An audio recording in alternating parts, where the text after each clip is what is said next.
As a high achieving woman, questioning your self confidence is a constant battle. Reaching for your dreams usually includes stepping outside of your comfort zone, which can bring those negative voices you've worked so hard to quiet just flooding right back in. Sometimes taking a step back moment and giving yourself the grace to fail may be just the thing that brings you a step forward. I'm Dr. Jessica Metcalf, and this is Speak Kindly, You're Listening. Don't forget to check out the book with the same name that inspired it all, out on Amazon, and is now a bestseller. With me today is Linda Biggs. She's the co-founder and co-CEO of Joni, a 21st century period care brand that is changing the face in the conversation about menstruating. She was recently recognized as the top 25 women of influence in Canada and is the mother of 2 daughters. On today's episode, Linda and I talk about how building a support system is a strong foundation to starting a business, how to defeat fear of failure by giving yourself the grace to fail, and how to get back up when you fail. Here we go. Linda, I am so excited to have you here today to talk about not just our inner gremlin, but the impact that you're having for women's health and making those changes. So, starting right off the bat, tell me a little bit about your own inner gremlin and how it can come up for you from time to time. Ooh, I think that, early on, I can remember as a young girl, always this voice in my head. There was like the two voices, so typical. It was like, push yourself, do big things. You don't want to regret not living life to the fullest. But then on the other hand, there was this voice that was like, who do you think you are? Mm. And you're not ready yet. And everyone has this fear. I don't think it's unique to me, but I remember very distinctly at a young age having this. And I think certain things helped me build confidence early on. So I was a competitive swimmer. And so there's a lot of like a mental, I guess, like exercise to like hype yourself up. And I think that really set a foundation for me to really like lean on believing in myself. And so in my career, and specifically because I went into tech, which very male dominated field. Mhm. I didn't know anything about technology. I did it because it was an opportunity and it was what like I felt was a really good career path for me. And those same voices came up and I think as I, reflect now in my almost mid 40s, not quite there yet, but getting there, I realize that those voices really never go away. They will never go away, but we can work through them and with them. And so they've just become less loud. Mm. And there's proof in what I've done that I can lean back on and say, no matter what, I'm always going to be able to dust myself off, get up, and continue and keep going. And they'll be learning in that. That has been for me the biggest, like, worst case scenario, Linda. You're going to fall, you're going to get some bruises, but you're going to dust yourself up and you're going to keep going. But I just don't want to regret not doing big things. Mm. Would you say that there is a difference from that inner voice in your swimming era to where it is now? Like, has it become kinder? Did it become meaner for a period of time? What did that look like? Feel like it's like all over the place, but you're right. Like, I think that it has become kinder. I have purposely tried to give myself more grace. Mm. I think for a long time, it was really harsh. It's really hard to recognize that sometimes that you're actually, because it's just going on consistently in your head. And unless I'm like purposely listening and taking a minute and be like, okay, pause. Like, let's really listen to what's happening in my head. And then let's reframe that. So that has been a huge help for me. And it's a lifelong journey because I think that while it's maybe getting kinder, there's more grace, it's less loud, it always can go back to that, especially after, COVID and we've all been like locked down for 2 years and like the social anxiety stuff is coming up. And now you go do a presentation and, you ruminating on like, oh my God, I can't believe I said that. Who do you think you are? It's so stupid. Like, why don't you? And those voices keep popping up. But again, it's like, Linda, Grace, like you're learning, we can move forward from this. So it's different. Yes, I think it's different just based on, like, on the experience, on how much I'm leaning into this is who I am, and being okay with that, and love, and, like, as cliche as it is, because it kind of gives me the ick factor to say, but love yourself, right? Like, you do have to get to that point where you can look in the mirror and really be proud of what you see and who you are. And that's so important every day. Mm. It's so fascinating how we call it the ick factor because I think that for, I mean, because I did that too for a very long time. I was Yeah. like, oh my goodness, who are these people who look at themselves like that? And I don't know why. And it may be because this is something that I process on a regular basis where looking at myself as a woman and as a high achiever and wanting to live with no regrets and push myself to the nth degree to make changes in this world and stuff. And so along that process and every single moment in time and all those experiences, why did it become an ick factor? Like, what is it that we kind of push away from the fact that when we look at ourselves, oh, it's the cliche self love and stuff. And I think that part of that, when I process, it's the way that it's been portrayed in social media and how we see that. So, tell me, when you look at yourself in the mirror and there's that self love component and that inner cheerleader, inner wise one, whoever steps in that moment in the day, what is it saying to you during that time? It's reminding me that if I want to do big things, it's going to get uncomfortable. And that when I feel discomfort, that I'm probably doing the right things. And so really reminding myself that when you're pushing those boundaries, that that's okay, and that's part of the process. And again, it's the grace of, there's going to be learnings in that, there's going to be wins, and celebrating both. Because I think that's the other thing, is that for a long time I feared failure, because failure was in my mind a reflection of my lack of ability. Mm.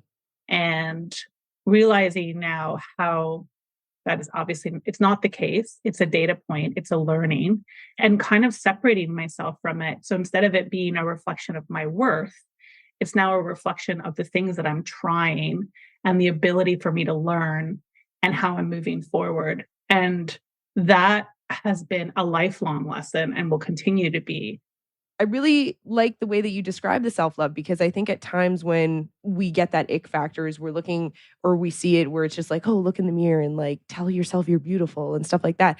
But what you just described was that data point when you failed, but it's a data point. It's not affecting your worth as a human being, as a woman. And that gives us more information instead of tearing ourselves down, right? Yeah. So the more information that we have, the ability to reflect instead of ruminating, then that gives us the opportunity to step into loving ourselves and changing how we choose to speak to ourselves. Now, you've stepped into the world, so a little bit out of tech, but building a brand and a company that I love so much. So, Joni, so tell me a little bit about the why behind Joni. So Joni is a period care brand. And one of the big reasons why we launched Joni was because, one, the statistic that 1 in 3 Canadians under the age of 25 cannot afford period care. So there's systemic issues happening here that we can't, over 30% of the population menstruates, yet many of them can't afford the products. So that's an issue. But also, as a natural consumer myself, who had menstruated over 300 times in my life to date at that time, realizing that I resonated more with a shoe brand than I did with any period care product or brand that I used. And I was like, why is that? Why is this a commodity when we're literally using it potentially every month, or sometimes, many people use liners every day. And there's so much opportunity to have a connection, to build a community, to have an impact. And so I wanted to build a brand that represented what I thought was missing in the market, which was, from a product efficacy standpoint, a product that was both good for my body. So it had, organic products, but it wasn't the stereotypical granola, running through a field of flowers brand. And then it wasn't the conventional, petroleum based product that many people like lean to because they know it works, but yet it's made with plastic and it's not so great for the environment.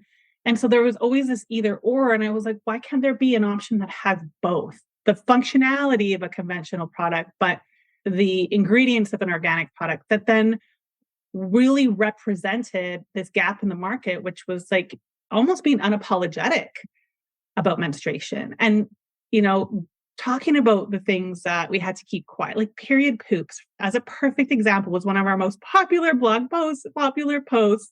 People are like, relate to that, but nobody talks about it. And so, like, just bringing it into the light. A lot of times people just don't realize that we've been in the dark for so long in this area. And so I really want Joni to bring these topics and these conversations into the light. And through that, there's empowerment. Through that, there's conversation. Through that, we can build a community and we can change the systems that are in place now that are really holding people back.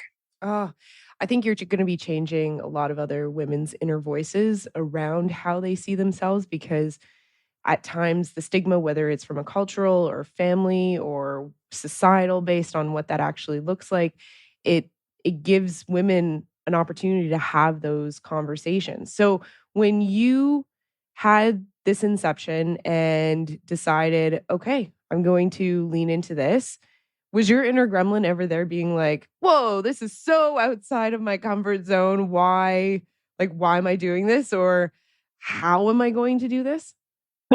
Yeah, absolutely. Yeah, absolutely. And it continues to be. I mean, 3 years in, I'm like, some days I wake up and I'm like, why can't I just do something out? Like, why can't I just do something that's easier? Because this is sometimes so unbelievably hard in so many ways. But I have a co-founder, Jayesh.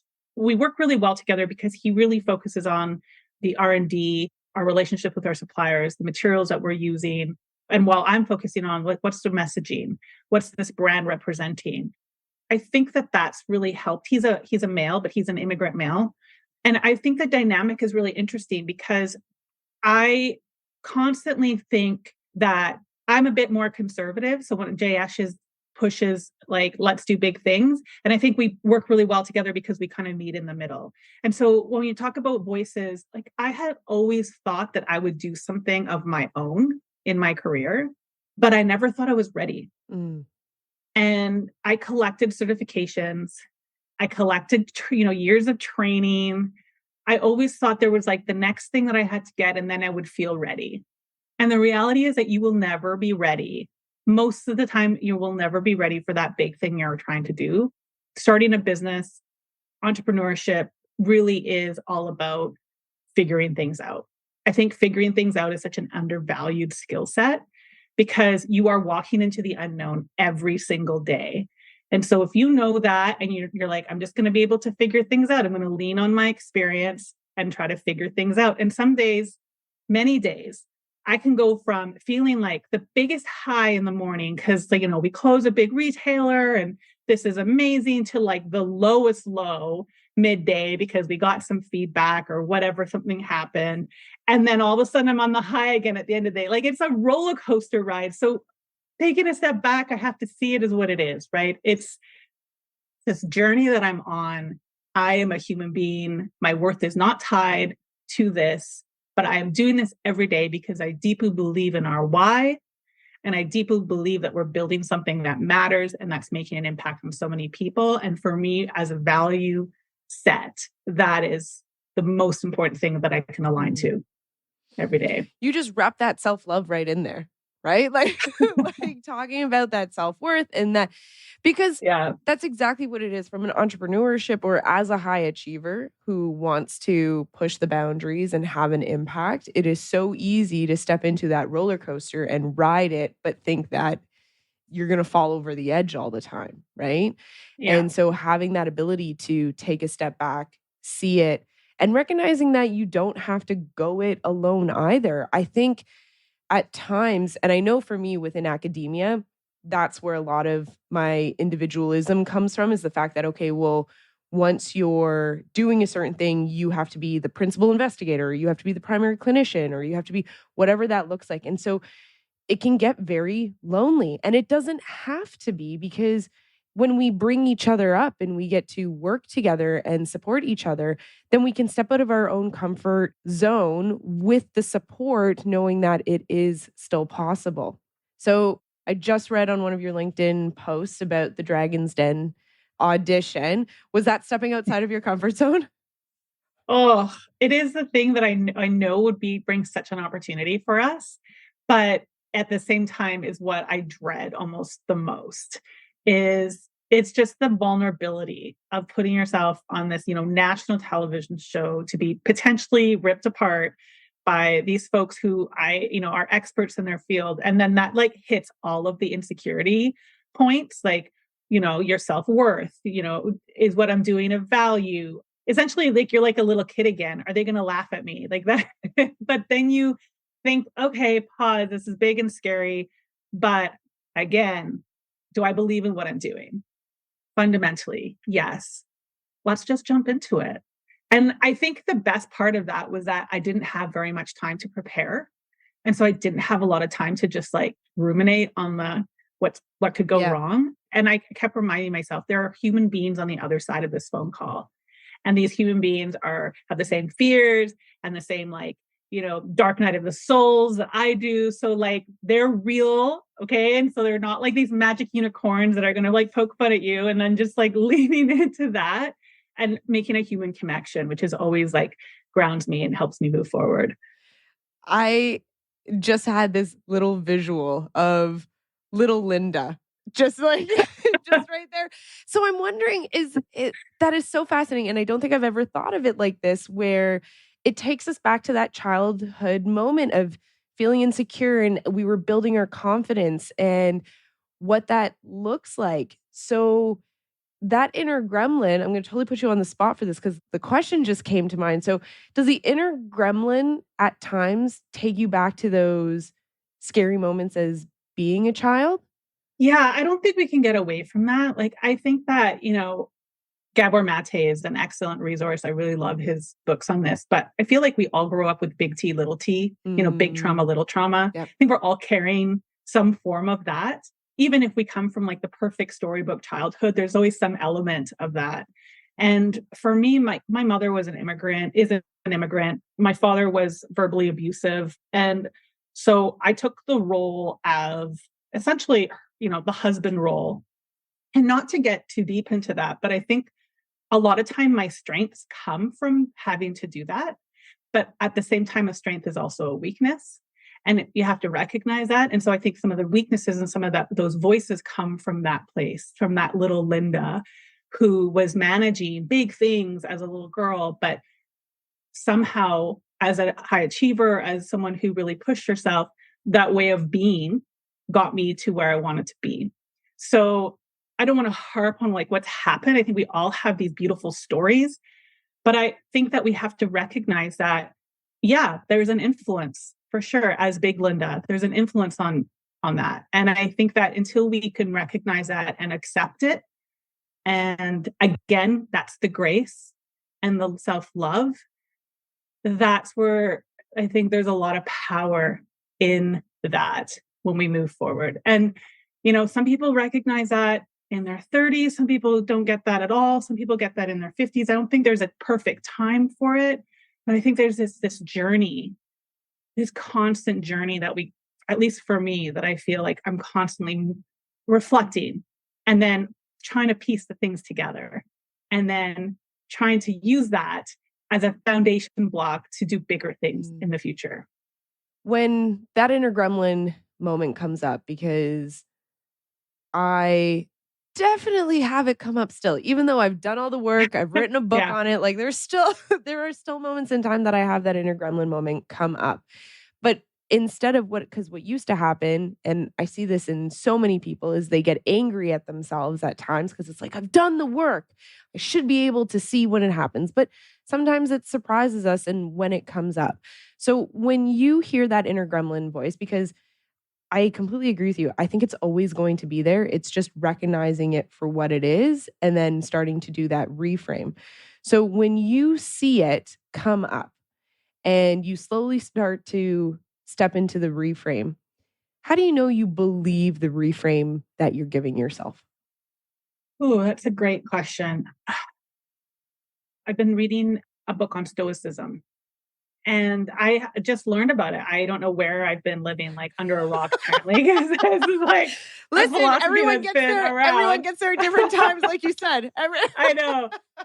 And I think that's been really helpful for me to give me a tool, like almost like a framework and a tool set for doing that reflection, because it is so hard in the moment. And you mentioned anger, because I think anger is like so often people's first reaction to things that are triggering. And it's so hard when you're in that zone to get yourself out of it. And as an example, so I have two daughters, and I think as a being a parent has both been like this amazing learning journey for me to see other people get triggered and then helping them go through it. And then in by doing that, I'm learning, oh, okay, that's how I can do it too. But also because I'm a parent, I'm also triggered by some of the things my kids are doing because of my own journey. And so sometimes like my daughters will do something that it will really trigger me because of, I guess my inner child. And what I have learned is like when I feel that anger inside me, when I just want to like, whether that's yell or, however I want to react, to pause like at that moment. And it's like the last thing I want to do. I want to be able to do what it is that I normally do, but it was that pausing and just taking a deep breath that then gave me like that half a minute or not a second to just like trigger a different reaction, to trigger like this awareness and this like realization. And then from there, I could step into a different path. And I do not do it all. Like I'm learning. This is not something that I'm nailing every time, but I'm sharing this with my kids too. Cause sometimes when I do end up yelling, I'll go back and like, I was triggered and that was a mistake for me. And I'm sorry that this is like, and so they see that I'm human too. Because as kids, you don't see your parents as human beings until you're probably older. And so like recognizing that we're human beings on our own journey as well and sharing that, that has been probably the best learning for me in that space. It's hard. I was just going to say, It's hard. taking, It's so whether you're hard. parenting or taking that time, right? Taking that hot second. Because I have definitely sent, like, even looking back at times when I write that email in like anger and you're just like, oh, geez. And then there have been times where I've regretted. There has even been moments in time, and I can take myself back to, I actually shared this experience on another individual's podcast where in the heat of the moment, I felt like I was being, this was when I was at the hospital, I was being pulled in so many different directions. And then there was a tipping point for what a situation that transpired. I ended up yelling at a fellow PhD student, so someone who is exactly my age, in front of someone else in an office space. And I remember having an out of body experience thinking, who have I just become? This is not who I am, like at all. So I finished yelling, having this out of body experience. I walked away from it and I went home and was just like, never again. And it took me a couple of days because I had to, because I felt embarrassed and I partly felt ashamed because of what had transpired. And I had then pulled that person aside in front of the person that I yelled at as well, who was there as witness. And I said, that should have never have happened. And if I had even taken that moment and walked out of clinic instead of jumping into that action on how I had responded, we would have changed and reacted in a completely different way. And so it's hard. It's hard to be able, and something I want to stress is if you have those moments in time, don't get more angry at yourself, right? For faulting yourself because of the situation. It's okay, what do you now want to do differently? That moment in time when you give yourself a break, and whether it's a half a second or even a night to go sleep on it and then come back to that moment in time where you need to make that decision or react a certain way. What does that do for clarity purposes when it gives you that moment, whether it's changing your voice or reassessing whatever's transpired? There's this artist that I follow, she's local, and I just really love and admire her life, like how she shows up in the world and her work. And she really leans into this idea of like wear life like like loose clothing. So like don't hang on to things so tightly and like flow with it. It's very like stoic in a way as well. But I think that pause and that, whether you sleep on it, what I tend to find is that you're not as connected to it. So you're not taking things as personally. You're giving people the benefit of the doubt. You're potentially, if you've written an email, you read it again the next morning before you send it. You're like, oh, okay, well, this was obviously very like passive aggressive, or this isn't going to end in a good way. And you're able to then take a step back.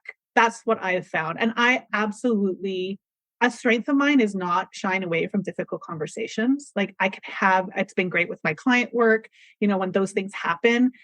But the weakness in that is that sometimes I don't take a minute to think about it. And I can be really strong and harsh with my words, because for me, that's assertiveness. That's me standing in my truth. But the reality is that if I had taken a minute just to think about it a little bit more, given myself that pause, I could have taken a different approach that might have been better for that situation. I think what I'm trying to do now is that loose clothing analogy.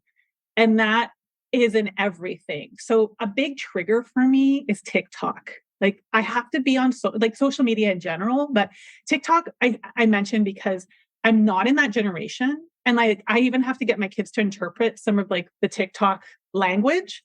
And so oftentimes like I'll do this post on TikTok and then I have to ask my kids, I'm like, are they insulting? And I say me because the brand is like me and I take it so personally. I'm like, or is this a compliment? And they'll translate it for me, but I have a visceral reaction. My body will have I will have this reaction to this idea that someone is, that basically is making fun of me. They're like, all those childhood fears come up again. But if I just take a minute and like the realization, this is like a 12-year-old in Britain who doesn't know me personally, who is literally right. wrote like some, emoji and like, Linda, like you're 43 years old, like take a minute and you're going to be okay. But like, that's just a perfect example of how, your mind just starts going and takes you to this place that then doesn't allow you to make really good decisions. So I still struggle with it. But I love what you said about you had this reaction at that moment and you had this out of body experience and then realizing that that is not you. And like that was something you don't want to do again. But then the power of going back and acknowledging that, like, I don't know, Brene Brown. I mean, she definitely probably has something about that. But I think that vulnerability and that there is so much power in that. And I think, well, yes, it's nice that we don't do it in the first place. We're human. And that's where the grace comes in. And then going back and being able to recognize, okay, that is not how I showed up. I didn't show up the way I wanted to show up.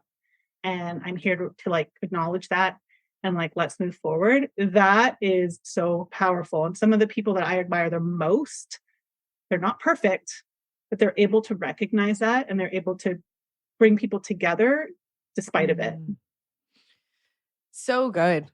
So good. And thank you for being vulnerable, especially when it comes to something that's new to whatever we're trying. And for you, that TikTok aspect of it, it is so hard to interpret what people are saying because there's no emotions, there's no body language, there's no tone of voice, there's no nothing, right? So then you have to be like, okay, well, what is actually happening here? So kudos for not sitting and stewing, because it would be just as easy to not bring in your kids and not bring in outside, because then there's also like a little bit of embarrassment being like, oh, I'm putting myself out there and this is what people are interpreting it as or whatever. No, TikTok is a whole beast in and of itself. Oh, seriously. Yeah. Nothing makes me want to go live in a cabin in the woods more than TikTok. Seriously. Oh, that is, oh yeah. The social media world in general, it's just, yeah. What I want to ask you is there anything coming down the pipeline that you would like to share with the listeners, whether it's yourself or what's coming with Joni, that people can look out for? Well, I recently was recognized as the top 25 women of influence in Canada, which was, again, going back to like that inner voice. And I was like, they made a mistake. No. This is it. I was like, oh my God, I'm going to show up for this award and they're going to be like, sorry, but we actually got the wrong person.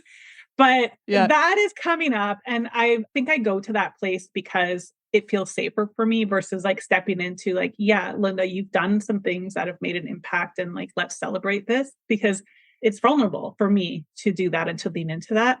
But that's coming up. Though I think there'll be some like press around that nationally in Canada with some 25 other incredible women who are doing amazing things in this country in like various sectors, which is so inspiring. And then with Joni, so a big thing that we're pushing this year is our Joni dispensers. And I'm a big believer that 5 years from now, not having access to free period care, just like we do toilet paper, will seem silly. We'll look back and be like, how could we have possibly, required people to put 25 or 50 cents into a dispenser that most of the time is broken or empty? And so we're building a solution to be able to distribute sustainable period care for free, and organizations will bring that in. So if people are interested in that, if that is something that they want to have a discussion around, I would love to continue that conversation, because I think that it's a very grassroots initiative in Canada. And the people who believe that period care should be made accessible are the ones that are driving that forward. And I am always up for that kind of conversation. Wonderful. Okay, so congrats. Yes, you are a woman of influence. Yes. I will drop all of Linda's information in the show notes. So if you would like to continue that conversation, please, please, please reach out. Thank you so much for taking the time and sharing and being vulnerable, because this is how we connect across the world so that people know that they're not alone. So thank you so much again. Thank you. This was amazing. Thank you so much.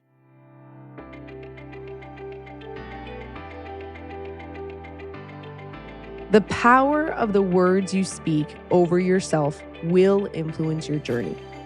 I want to tell you a little bit about a fun fact. I met Linda at a panel event where she was speaking, and I introduced myself to invite her onto today's podcast. She goes, wait. I got your book as a gift at Christmas, and it's signed too. I was blown away and had all the feels, just like today's conversation gave me all the feels.